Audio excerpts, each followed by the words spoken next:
সম্প্রতি সামাজিক যোগাযোগ মাধ্যমে ছড়িয়ে পড়েছে এক বিস্ময়কর দাবি। নোবেল বিজয়ী ডক্টর মোহাম্মদ ইউনূস ইসরায়েলকে দিয়েছেন ১,০০০ কোটি টাকা। এই অভিযোগ তুলেছেন মুফতি আলাউদ্দিন জিহাদি নামের এক বক্তা। তার বক্তব্যের ভিডিও ছড়িয়ে পড়ে সামাজিক মাধ্যমে এবং একদল রাজনৈতিক ব্যক্তি তা ব্যবহার করে মানুষের মধ্যে বিভ্রান্তি ছড়ানোর চেষ্টা করছে। তবে সত্যটা একেবারেই ভিন্ন। প্রধান উপদেষ্টার প্রেস উইংয়ের ফ্যাক্টস বিভাগ জানিয়েছে এই তথ্য পুরোপুরি ভুয়া ও ভিত্তিহীন। তাদের মতে এটি একটি সংগঠিত অপপ্রচারের অংশ।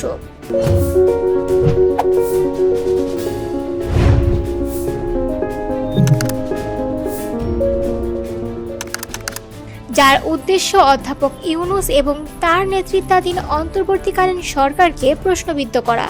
ফ্যাক্ট চেকিং সংস্থা রিউমার স্ক্যানার এই দাবির উৎস অনুসন্ধান করে দেখতে পায় ২০২৩ সালের অক্টোবর মাসে বাংলা ইনসাইডার নামের একটি অনলাইন পোর্টাল প্রথম এই ভুয়া খবর প্রকাশ করে।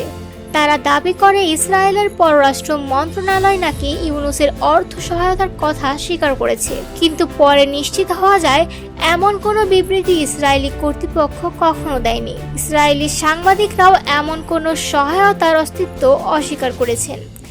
একই সঙ্গে ইউনূস সেন্টার থেকেও জানানো হয়েছে এই খবর সম্পূর্ণ মিথ্যা।